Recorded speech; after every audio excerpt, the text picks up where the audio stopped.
Assalamu alaikum ya ku yan uwa maza da mata, ina masu sha'awar samun kuɗi da wayoyinsu na Android ba tare da sun je ko ina ba ko kuma sun sha wahala ba.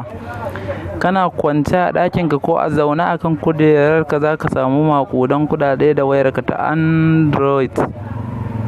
Ina masu sha'awar rubuta littafi su samu kuɗi da shi ba tare da sun rubuta ko da kalma ɗaya ba. To fa ga dama ta samu. Amazon KDP hanya ce a sauƙaƙe da za ka rubuta littafinka kuma ka wallafa shi ba tare da ka rubuta ko kalma ɗaya ba. Domin sun riga sun tanadi robot da za su rika rubuta wa mutane littafi kuma kai publishing nashi a duk faɗin duniya ba tare da ka rubuta ko kalma ɗaya ba. A zahirin gaskiya wannan hanya ce ƙayyadadda kuma wacce ta zaga faɗin duniya a yanzu ake amfani da ita domin samun kuɗi da wayoyinku na Android ba tare da ka je ko ina ba.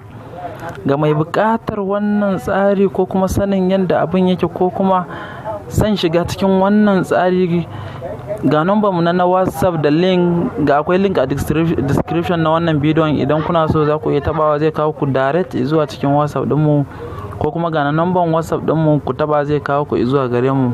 Ku yi amfani da shi don samun cikakken bayani da dangane da Amazon KDP.